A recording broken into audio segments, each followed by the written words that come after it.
கெட்டி மேளம் சீரியல்ல இன்னைக்கு என்ன நடக்க போகுதுன்னு பார்க்கலாம் வாங்க வீடியோக்குள்ள போலாம். லட்சுமி அஞ்சலியும் மாப்பிளையும் வராங்கல்ல, மறு வீட்டுக்கு என்னெல்லாம் சாமானம் வேணுமோ எல்லாமே வாங்கி மாப்பிள வந்ததுக்கு அப்புறம் கடைக்கு போய்கிட்டு இருந்தா அவ்வளவு நல்லா இருக்காதுங்கிறாங்க பாட்டி. அஞ்சலிக்கு தேங்காய் சாதம்னா ரொம்ப பிடிக்குமல்ல, நம்ம தேங்காய் சாதமும் செய்யலாங்கிறாங்க கவிதா.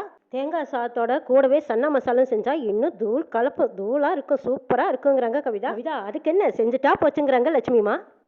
நீங்க எல்லாம் சொல்றத பார்த்தா அப்படியே மொத்த சொத்தையும் வித்து தான் விருந்து வைப்பீங்க போல இருக்குன்னு கேக்குறாங்க ரகு. எங்க அரை மூடி தேங்காய்க்கா உங்க சொத்தை விற்க போறீங்க, பேசாம சாப்பிடுங்கன்னு சொல்லவும் எல்லாரும் அமைதியா சாப்பிடுறாங்க. இதா நான் அதுக்கு சொல்ல வரல, அவ்வளவு ஐட்டங்கள் செஞ்சு எல்லாம் வேஸ்டா போயிடுமேனு தான் நான் சொன்னேங்கிறாங்க. அதெல்லாம் ஒன்றும் வேஸ்ட் ஆகாது, அப்படி வேஸ்ட் ஆனாலும் நான் சாப்பிட்றேங்கிறாங்க. கவிதா நீ சாப்பிடலினாலும் இங்கே இருக்கானே பாசமலர் பையன் அவன் சாப்பிட்ருவான் பாருங்கிறாங்க. அப்பதான் முருகன் ஓடி வராரு. வந்ததும் இதோ வந்துட்டான் பாரு, சொல்லி வாய் மூடல வந்து நிற்கிறாங்கிறாங்க ரகு. அடடே முருகா வந்துட்டியா, வேலை எப்படிடா இருந்துச்சுன்னு கேட்குறாங்க லட்சுமி. ரொம்ப சூப்பராக இருக்குதுங்கிறாங்க. பெரிய வேலை, மினிஸ்டருக்கு பிஏவாவே கோயிலில் தேங்காய் வைக்கிற வேலைக்கு இவ்வளோ பெரிய பில்டப்னு நினைக்கிறாங்க ரகு. முருகா ஒரு முக்கியமான விஷயம், நாளைக்கு மாப்பிளையும் அஞ்சலியும் நம்ம வீட்டுக்கு விருந்துக்கு வர்றாங்கன்னு லட்சுமி சொன்னதும் அஞ்சலி வர்றாளா அப்படின்னு சொல்லி சந்தோஷத்துல அந்த டிஃபன் பாக்ஸை தட்டுன்னு தட்ட ஆரம்பிக்கிறாங்க. முருகாடா தட்ட ஆரம்பிச்சிட்டானா நீ நிறுத்தவே மாட்டானுங்கிறாங்க. டேய் உனக்கு அவனை எப்பவும் குறை சொல்றதா வேலையா, டே நீ தட்டுடா அப்படின்னு சிவராமன் சொல்லுவான். அஞ்சலி வர சந்தோஷத்தை அவ்வளவு வெளிக்காட்டுறாங்க முருகன். சார் இவன் தட்டுற சத்தத்துல எனக்கு டார்ச்சலா இருக்குன்னு நினைக்கிறாங்க. ஈஸ்வரமூர்த்தி வீட்டுல அவங்க அம்மாவும் ஈஸ்வரமூர்த்தியும் பேசிட்டு இருக்காங்க. அங்க வெற்றி வராங்க. அப்பா நான் எனக்கு ஒரு யோசனை தோணுது, நான் சொல்லட்டுமாங்கிறாங்க. அட சொல்லுப்பா என்ன விஷயம் அப்படின்னு கேட்கவும், அக்காவையும் மாமாவையும் நம்ம வீட்டுக்கு விருந்துக்கு கூப்பிடலாமா, இது வரைக்கும் அவங்களுக்கு எதுவுமே செஞ்சதில்லை, அது ஒரு உறுத்தலாவே இருக்கலாம், பேசிக்காம இருந்தோம், இப்பதான் நம்ம கல்யாணத்துக்கெல்லாம் போயிட்டு வந்துட்டோமே, இப்பதான் நம்ம போக வர இருக்கோம் பேசுறோம், அக்காவுக்குன்னு இது வரைக்கும் எதுவுமே செய்யல, அக்காவையும் மாமாவையும் கூப்பிட்டு நம்ம வீட்டுல விருந்து வைக்கலாமான்னு கேட்கறாங்க வெற்றி. அடே அப்பா இவன் அந்த வீட்டுக்கு மருமனா போறக்கு இந்த வீட்டு மருமகனை இவன் அழைக்கிறானோ, ஐஸ் வைக்கிறான்னு நினைக்கிறாங்க மீனாட்சி. ஆமாங்க நம்ம பொண்ணுக்கு இது வரைக்கும் எதுவுமே செய்யல, இப்படியாவது கூப்பிட்டு ஏதாவது செஞ்சு நம்ம மனசையும் தேத்திக்கலாமல்லங்கிறாங்க. வெற்றியோட அம்மா கேட்டுட்டு இருக்கும் போதே பாட்டி சொல்றாங்க, ஒரு மண்ணும் வேண்டாம், வேலைக்கு போய் 10 பைசா சம்பாதிக்க வக்கு இல்லாதவனுக்கு விருந்து ஒரு கேடா, அவனையெல்லாம் கூப்பிட்டு ஒன்றும் விருந்து வைக்க வேண்டாம், வேணா உன் பொண்ணுக்கு வேணா தனியாக ஏதாவது செய்யறதுன்னா செய்யுங்கிறாங்க. அத்தை என்னதான் இருந்தாலும் அவர் தானே இந்த வீட்டு மாப்பிள்ளை, அவளை மட்டும் தனியாக கூப்பிட்டு செஞ்சா அதை ஏற்றுக்குவாங்களா? சரி சரி 2 பேர்த்தையும் கூப்பிட்டு விருந்து வச்சிடலாங்கிறாங்க ஈஸ்வரமூர்த்தி. பாட்டி அதையும் தடுக்கிறாங்க. அட விடுமா, அவரை மட்டுமே யோசிச்சு நம்ம பொண்ணுக்கு இது வரைக்கும் எதுவுமே செய்யாம விட்டுட்டோம், 2 பேர்த்தையும் வர சொல்லி நாளைக்கே விருந்து வச்சிடலாங்கிறாங்க ஈஸ்வரமூர்த்தி. சரிங்க நான் இப்போ போய் நம்ம பொண்ணுக்கு போன போட்டு உடனே வர சொல்றேன்னு சொல்லிட்டு போறாங்க. தீபாவுக்கு ஃபோன் பண்ணி நாளைக்கு மாப்பிள்ளையும் நீ நம்ம வீட்டுக்கு கறி விருந்துக்கு வாங்கன்னு கூப்பிடுறாங்க. அம்மா நாங்கள் 2 பேரும் வர முடியாது, அவர் வர முடியாது, அதுவும் கல்யாணத்தில் அவர் அப்பா எப்படி பேசினார் பார்த்தீங்கல்ல, ரொம்ப கஷ்டமா இருக்குது, வேண்டாமா நான் மட்டும் வந்துட்டு வரேங்கிறாங்க. அப்பா குணம் தான் உனக்கும் தெரியுமல்ல, வரும்போது 2 பேரும் சேர்ந்தே வாங்க. வெற்றி தான் 2 பேர்த்தையும் சேர்த்து கூப்பிட சொன்னான், நீங்க வரலைன்னா அவன் வருத்தப்படுவான்ல, இப்பதான் அவனும் மாப்பிள்ளைய மதிக்கிறேன்ல. அம்மா வெற்றி அந்த அளவுக்கு மாறிட்டானான்னு தீபா கேட்குறாங்க. அடா ஆமா, வெற்றி கூட இருக்கும்போது உங்க அப்பா எதுவும் சொல்ல மாட்டாரு, இப்போ உங்க மாப்பிள்ளைக்கு தான் இவன் சப்போர்ட்டா இருக்கான், உங்களுக்கு கல்யாணமாகி இதுதான் விருந்து, மாப்பிள்ளைகிட்டையும் கண்டிப்பா சொல்லி 2 பேரும் வந்துருங்க, வராம இருந்துடாதீங்கன்னு சொல்லிட்டு வைக்கிறாங்க. தீபா கேசுவனை கூப்பிடுறாங்க. இதோ வந்துட்டேன் பேபின்னு சொல்லி காப்பி கொண்டு வந்து கொடுக்குறாங்க. கேசுவா நாம 2 பேரும் இப்போ உடனே எங்க அம்மா வீட்டுக்கு கிளம்பி ஆகணும், நம்மளுக்கு விருந்து வச்சிருக்காங்கிறாங்க தீபா.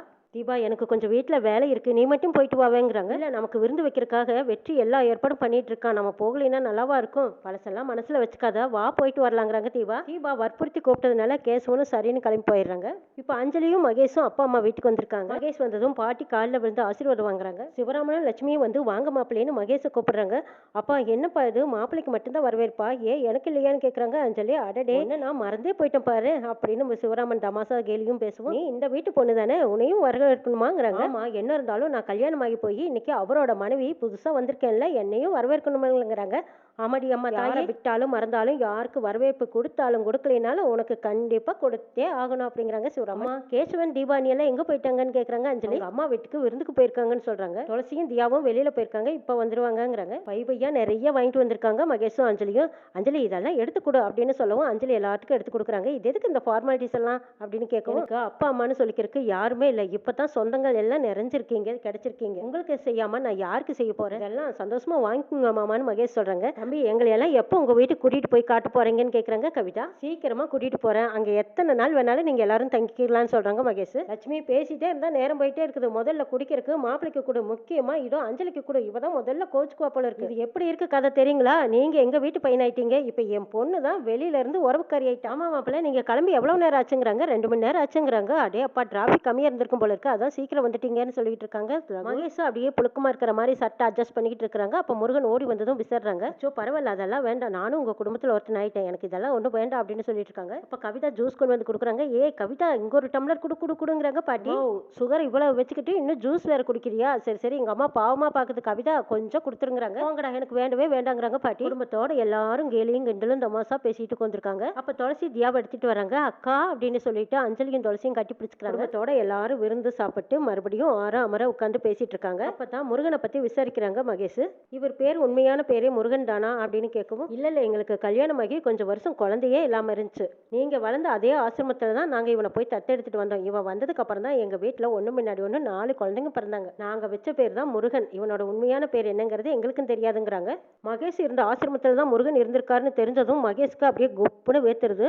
அப்போ பழச நினைச்சு பாக்குறாங்க மகேஷ். ஓ, அவன் தானா இவன் அப்படின்னு மகேஷ்குள்ள அப்படியே குப்புன்னு வேத்ததும் ஒரு கை கால் நடுக்கம், பதட்டம். முருகனை பார்க்கும்போது ஒரு பயத்தோட நிக்கிறாரு. அதை மறைக்கிறதுக்காக தண்ணி குடிக்கிறாங்க, அங்க பண்றாங்க இங்க பண்றாங்க. சரின்ட்டு எல்லாரும் எழுந்திருக்கிறாங்க. நம்ம கிளம்பலாமா அப்படின்னு கேக்குறாங்க. சோ மாப்பிள்ள, என்னது வந்ததுமா கிளம்புறீங்க, இன்னைக்கு ஒரு நாள் இருந்துட்டு போலாமேங்கிறாங்க. அஞ்சலியும், ஆமாங்க, இன்னைக்கு ஒரு நாள் மட்டும் நம்ம வீட்டுல இருந்துட்டு போலாங்க, காலையில நேரமே எழுந்திரிச்சு போயிடலாம் அப்படின்னு சொல்லவும், ஆமா மாப்பிள்ள, அஞ்சலி ஆசைப்படுறா, இருந்துட்டு போங்கன்னு சிவராமன் லட்சுமி இவங்க எல்லாரும் கேட்டுக்கிறதுனால மகேஷ் விட்டுட்டு போகவும் முடியாம கூடவே கூட்டிட்டு போகவும் முடியாம சரி என்னடா பண்றதுன்னு யோசிக்கிறாங்க. தூக்கம் இல்லாம அங்கங்க நடந்துட்டு இருக்காங்க. அஞ்சலி சாப்பிட்டு வந்து வெளியில வந்து பாக்குறாங்க. என்னங்க நீங்க இன்னும் தூங்கலையான்னு கேக்குறாங்க. இல்ல தூக்கம் வரல அஞ்சலி, கல்யாணத்துக்கு அப்புறமா நான் இன்னும் தனியா படுத்தது இல்லையில, அதான் சரி கிளம்பலாமா அப்படின்னு கேட்க, எங்க சின்ன ரிக்வெஸ்ட், அக்காவை நான் ரொம்ப நாள் மிஸ் பண்ண மாதிரி இருக்கு, இன்னைக்கு ஒரு நாள் மட்டும் அக்கா கூட தங்கிக்கிட்டுமா, தூங்கி எந்திரிச்சதும் காலையில கிளம்பி உங்க கூட வந்துடுறேன், கிளம்பி போலாங்கிறாங்க.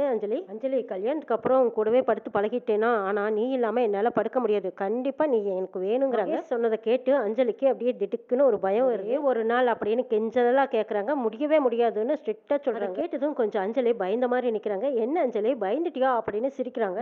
நீங்க உண்மையை தான் சொன்னீங்களோன்னு நான் நம்பிட்டேங்கிறாங்க. நான் சும்மா தான் சொன்னேன் அஞ்சலி, நீ இருந்துட்டு வா, உன்னோட விருப்பம் தான் என்னோட விருப்பம், தாராளமா தங்குங்கிறாங்க. மகேஷ் கிட்ட பர்மிஷன் கேட்டு வாங்குறதுக்குள்ளேயே அவங்க செஞ்ச ஆக்டிவேட் பார்த்துட்டு உடனே அஞ்சலிக்கு பயம் வருது. ஏன் இப்படி நடந்துக்கிறாரு அப்படின்னு சொல்லி அந்த பக்கமா போய் கொஞ்ச நேரம் நின்னும் பாக்குறாங்க.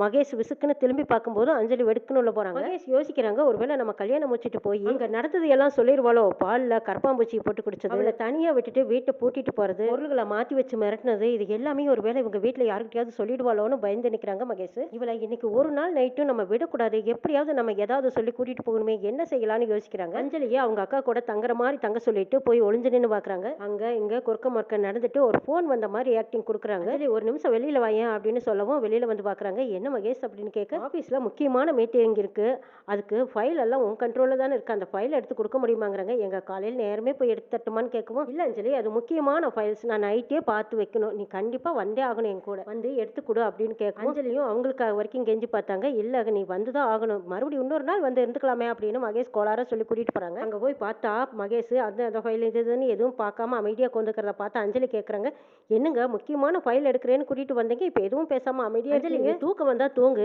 நான் ஃபைலை பார்த்துட்டு இன்னும் தேவையானது உங்ககிட்ட கேட்கறேன், அப்புறமா நீ எடுத்து கொடுக்கலாம். இல்லங்க நீங்க ஃபைலை பாருங்க, நான் உங்களுக்காக கண்முழிச்சு வந்திருக்கேங்கிறாங்க. இல்ல அஞ்சலி நீ தூங்கு, நிம்மதியா சந்தோஷமா தூக்கம் கெடாம நீ தூங்கணும், ரெஸ்ட் எடுக்கணுங்கிறாங்க. சொன்னதை கேட்டு அஞ்சலி ஏமாந்து சரிங்கன்ட்டு போய் தூங்குறாங்க. மகேஷ் அஞ்சலியவே உத்து வரைச்சு பார்த்துட்டு இருக்காங்க. மறுபடியும் எழுந்திரிச்சு போய் ஒரு பீரோவை திறக்கிறாங்க. அங்க இருந்த ஒரு ஃபைல் எடுக்கிறாங்க. அந்த ஃபைலை பார்த்ததுமே மகேஷுக்கு அப்படியே குப்புன்னு வேக்குது, கை காலெல்லாம் நடுங்குது. இத்தனை சொத்துக்கும் சொந்தக்காரன் அந்த வீட்டுல இருக்கிற முருகனோட உண்மையான பேர் இது அல்லவா, நாம வளர்ந்த அதே ஆசிரமத்துல தான் அவனும் வளர்ந்தான், அவன் வளர்ந்த ஆசிரமத்துல தான் நானும் வளர்ந்தேன், அவன் யாருங்கிறது எனக்கு தெரியும், அவனை உயிரோட விட்டு வைக்கிறது பெரிய தப்பு, இத்தனை சொத்துக்கும் சொந்தக்காரன் அவன் தான், என்னைக்கு இருந்தாலும் அது ஒரு நாள் பெரிய ஆபத்துல முடிஞ்சிடும், நம்ம அதுக்கு முன்னாடியே அந்த முருகனை கொன்னுடணும்னு நினைக்கிறாங்க மகேஷ். முருகனுக்கு பின்னாடி பெரிய கதை இருக்கிறத மகேஷ் தெரிஞ்சு வச்சிருக்காரு. இன்னும் என்னெல்லாம் நடக்க போகுதுங்கிறதையும் நாளைக்கு சொல்ல பார்க்கலாம்.